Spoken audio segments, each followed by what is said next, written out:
Yes. The boss? Yeah. Chef Let's Elliot. go. What we're going to do first? We're going to grill some of the best beef in the world. We've got the Kagashima, we've got the Australian Wagyu, USDA fillet, and my favourite, Kagashima sirloin. Look at the marbling on that. Why is this one your favourite? Massaging the cow, you sing to it, you sing a bit of opera, whatever it may be. What's your favourite? Keep them chilled, keep them Keep chilled. them chilled. Chilled. I can vouch for it being the best beef in the world because I've eaten here a few times. Yeah. And you're always welcome. Australian ribeye as well. This is a crossbreed, corn-fed, Wagyu, beautiful. We're going to grill it. I made my first ever Wellington. Where? In Cape Town. Oh yeah? I'll show you some photos, see what you think. It's just quite good, isn't it? I bet he is. Are you in charge of the Wellington, sir? You don't mind me filming, do you? Yes, he does. Good. He loves it. Impressive. Best beef in the world. Look at that. That is bad. Go for it. I'll get my first line in. Yeah. And hope for the best. Wow, you're a pro. Well, I don't know if I'm a pro. Look at that. Spot on. And you see that nice marbling, there's no grey lines. It's one of the best days of my life, mate. No, you'll love it. You cut a fillet. So this is the Australian fillet. Yeah. You want it? Right, let's try and do a 6 ounce. So Yes, 6. yeah, let's do 6 ounce. So do you want like around there? Okay. Let's have a look. See what we get. Don't sabotage him. Oh, that might be a bit big. Let's have a look. Might be an 8 ounce. Oh, not bad. Have another go. Go on. Get a 6. That's a 7. Little. Yeah. Come on. Hang on. Let's go. This is our steak seasoning, which is probably like quite a rare thing. Not many restaurants really use this. Right. And if you smell it, you've got celery, you've got onion, you've got dehydrated salt, you've got those black pepper. Everything's grinded and has a different preference. Don't ask me what. It's like coffee, isn't it? Yeah, It's like exactly. and So that's like for the Japanese beef. That's all you need. If you want to have a go at these.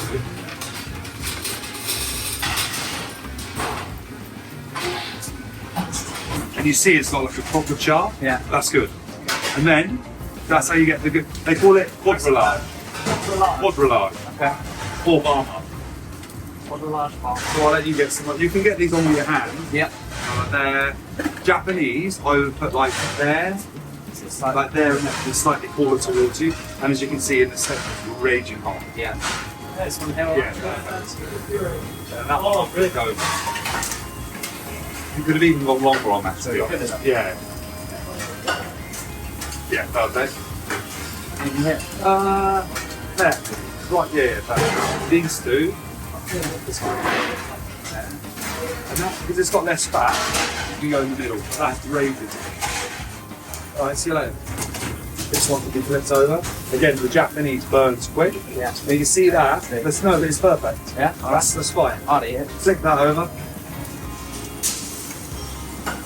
Yeah, look. That one can go over.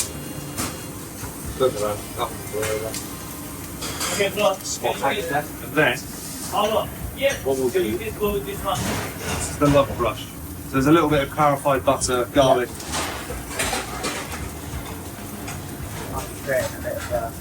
These little gangster things. I love the sweetness of the outside. The pastry team makes those are actually miso sesame 12. Oh wow. Okay. Hand rolled, it's Hand roll. Alright, so I'm upstairs in the restaurant now. That was one of the coolest experiences I've had in a long time. Outside of all the cool running stuff I do, like cooking is something I've always loved. I was telling Elliot and the team that when I was 14, my first real job outside of having a paper round, I was a cook in a pub. I was doing like vegetables and chopping potatoes and I was on the fryer, but yeah, I've always loved cooking, I've always done it, so that was, for me, really special. And we're about to have a roast in here for the first time. We've got the beef Wellington coming, but they've also sent up quite a spread of little starters for me to try, and it is covered in truffle and crazy. So we've got the Wagyu slider, we've got Japanese Wagyu with caviar on top. I think This is the beef tartare. We've got the spring roll, and this is the lobster roll as well. With I think this is the honey something sauce. So yeah, once again, thank you to the whole team. It's insane, and I think this is going to be too. I wish I had Dean with me so I could film it properly, but we're going to come back and do it again. So we'll make it real sexy content. Look at that.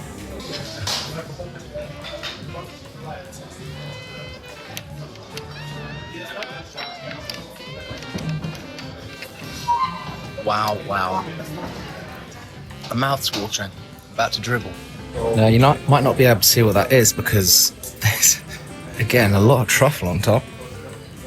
We've got cauliflower cheese, veggies, gravy, roasted potatoes, and that is a beef Wellington. Can't wait to get a new pan at home so I can try it out, because that is not a soggy bottom pastry, is it? Wow.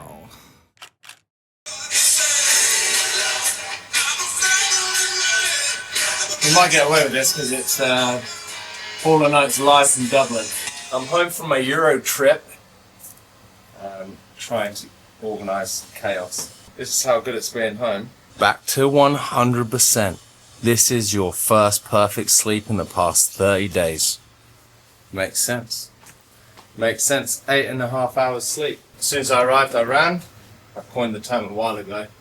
Arrive and run, which is, if you travel a lot, it's a good idea, or if you ever travel, to be honest. I think it just resets you nicely. So I did an hour easy yesterday, and now the next 3 days I've got big sessions. I've got a 7-mile progression today, which I'm probably going to do on the treadmill. 5k warm-up, 7 miles, each mile progressing 10 seconds faster than the last. And the first mile is at marathon goal pace, which I think I'm doing about a 6:46. So my last one will be a 5:56, I believe, if I can hang on, and then a 15-minute cool down. But Coach Jason was like, if you can't hang on, just make sure you get to 5. I've got a bunch of these. By a bunch, I mean there's ones in every single bag, I think. Smuggled these through the border. Ketone IQ. I see a lot of like legit athletes using these, so I'm going to give them a crack. But I think I would like anyone's help that has taken them. If you can comment below, like, what's the best way to do it. But it does say, I think, have it in the morning or any time you need a boost. It's supposed to help with energy, focus, athletic performance, and appetite control. I actually don't need appetite control right now because the amount of training I'm doing, I need to learn to feel better. And one person I've actually learned to feel better from is Jake Dearden. He obviously did the sub 2:30 marathon in Berlin, which basically everyone was like, you can't do that. And I was like, if one guy's going to do it, it's him. Because he's like a jack dude, he does high rocks, but the guy is dedicated beyond anyone I know personally. So he's a beast, but he was like taking more carbohydrates than is, well, what modern science says is achievable. And when you're doing those longer form things, especially at higher intensity, you have to be able to feel right. So also when you're training, I saw a reel by Tommy Trees the other day. These are the people I know and love. Coach Tommy, he did a good one about learning to feel for marathons. So when you're doing your long runs or even your structured fast runs, you should be fueling in all of those. So using your gels, whatever gels you want to use. Because if you get to race day and haven't used them before, that's when your stomach gets messed up and you'll start fucking doing that. So yeah, learning some new things. I need to feel better when I'm on my run. So even on this treadmill session, I'll be taking down something. Feel during and trying these ketones before. I've got Cadence now, Team Cadence, fueled by. These are really good for sodium levels. How much is in each one? 600 milligrams, so really push towards performance side of things. I know Ross, he's a really good guy. Good to have in my circle of friends. I've known him for, 2 years now? Met him out in LA with George. So we're on the Cadence, we're going to see if we can get some cans out here. Other than that, we need to hire Graham a bike, because we'll go cycling with him. But Saturday and Sunday I've got 2 15-mile runs. I'm going to do one with Charlie Marcher that's turning up, so I'm going to do that. But first I need to organise this. Alright. So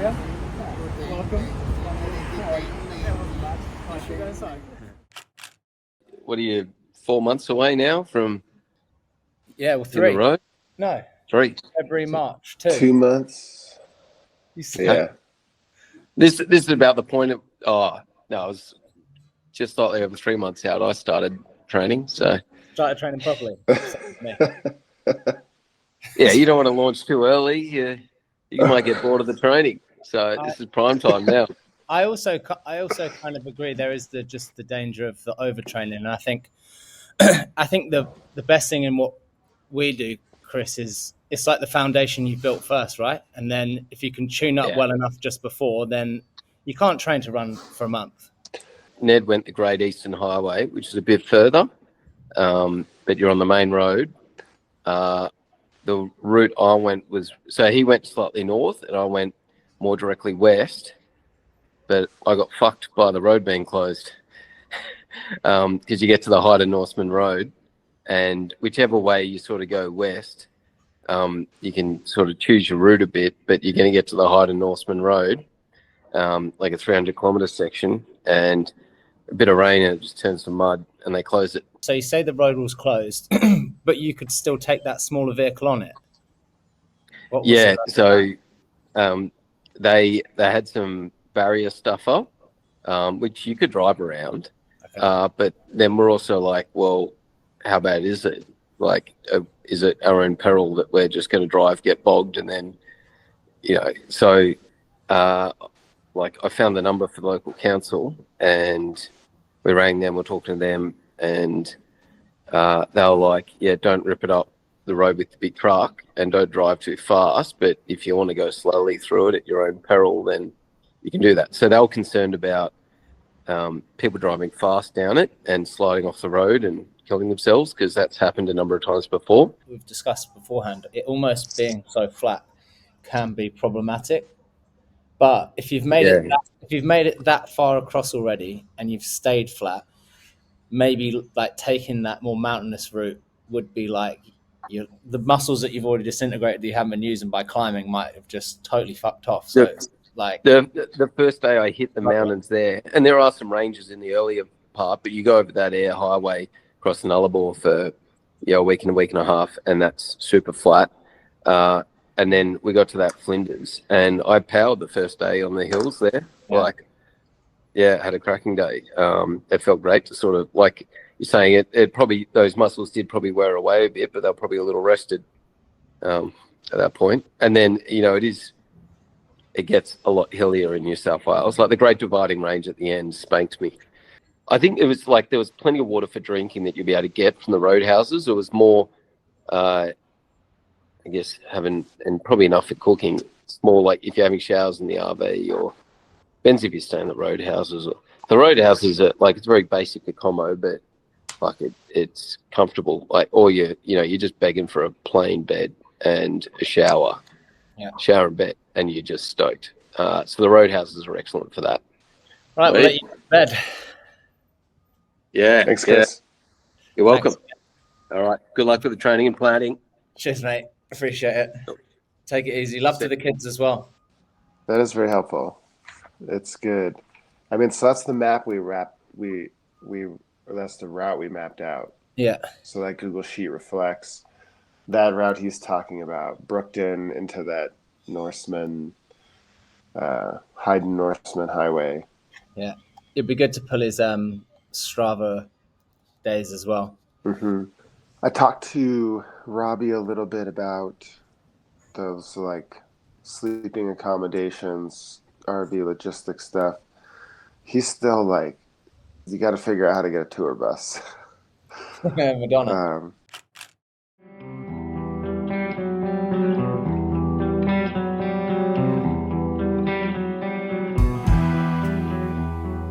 Alright, it's first time trying this. See legit people using it, so I'm gonna pretend.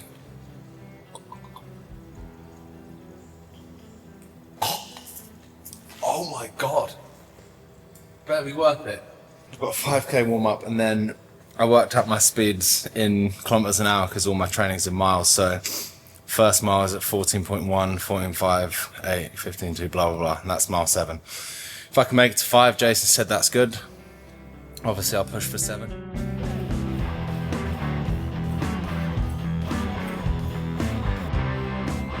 So, started at 14.1 kilometers an hour, and mile 1 is marathon goal pace.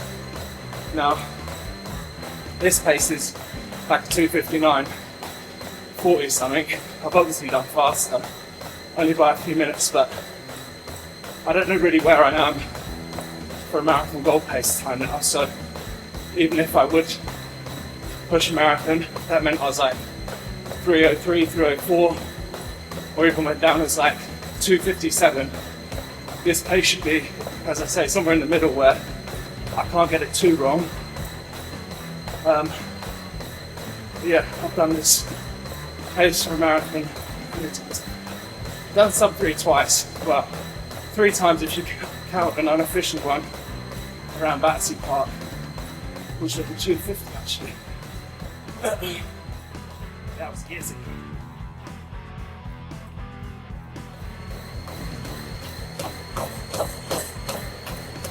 Part 3, 14.8.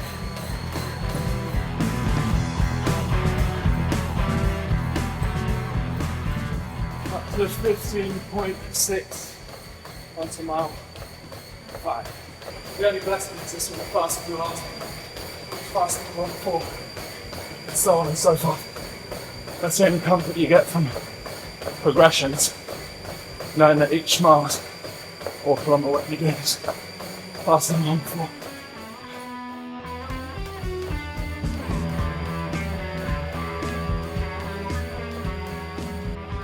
I know 8 months is basically 13k, so number 8. My breathing is so fine. Check that bottle of ketones for me. What the fuck is going on? Right, we're at 16.9 now. Pace now.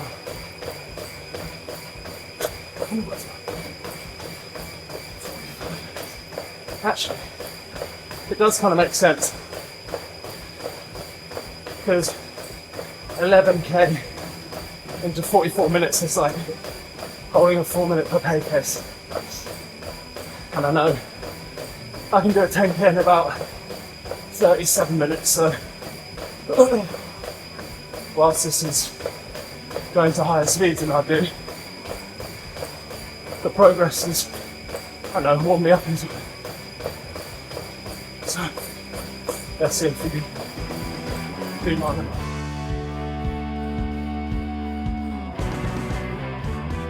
Now at 17.4, just shy of 13k, so. How much longer?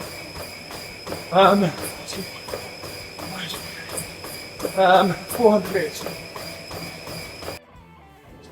Sometimes in running, very sometimes, you just hit a groove where you kind of feel unstoppable, and I did during that, because even now, my respiratory rate isn't that high. Like, it's not like doing intervals and coming off and absolutely gasping. Like, I could have carried on. I've got 15 miles tomorrow, and then Sunday I've got 15 miles, and then the hills session, which is actually really fun. I did it on the treadmill the other day in Dubai. You crank it up to 10 to 15% gradient, and you go for 20 to 30 minutes. I think I was going about 8 kilometers per hour when I was doing it, and it kind of sucks quite quickly and you sweat shit ton, but you can find your groove.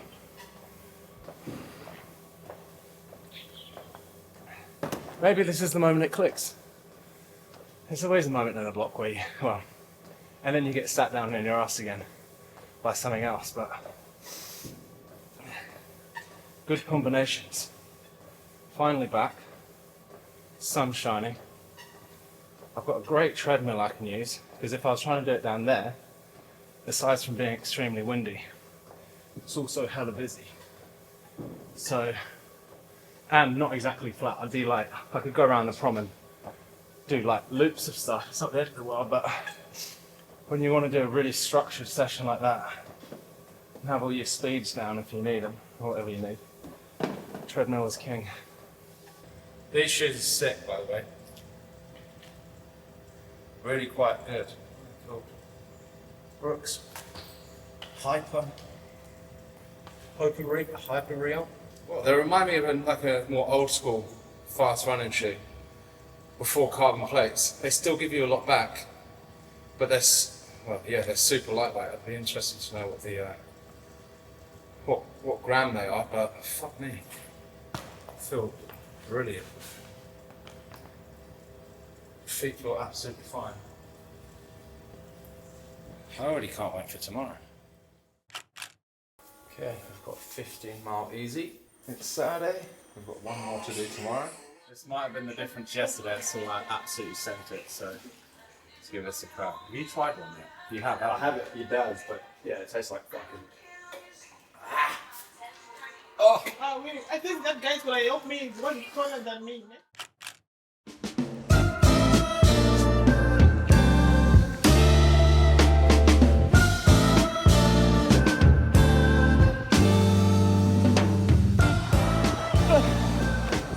Yeah, Byron!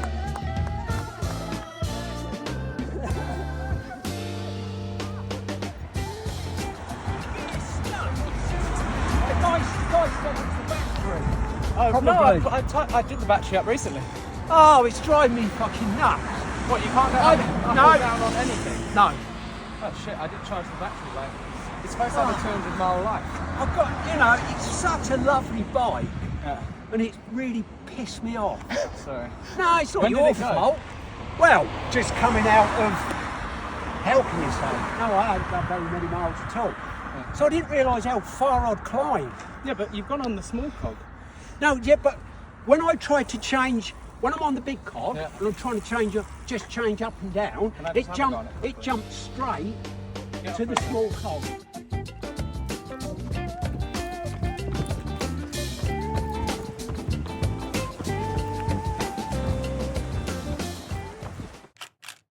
This was the steak we had last time. What did you marinate it in? Soy? Soy, Worcestershire Worcestershire, In England we call it Worcestershire, but that's fine. Worcestershire sauce, and soy feta. And it is gangster. Yeah. Get in there! Yes, come on. That's all. No! Don't say who's offside! It was certainly a stunning finish. What's he saying? Did he put his flag on? No! The flag off. But again, as you say, seriously. Alright, we're closing out the week with a braai. Courtesy of Byron. I'm excited about it. We've got 15 miles to do tomorrow with Charlie Marchant actually, which I'm excited about. Got to go out at 6:30 because he's got christening. And then I have a session in the evening on the treadmill, but it's been a good week. I'm going to be at 80 miles by the time it finishes, and I feel good. Don't know if it's ketones, don't know if it's being back here, don't know if it's just like all the training so far has got me to a place where I'm starting to feel comfortable, or a combination of all those things, but well, that's good.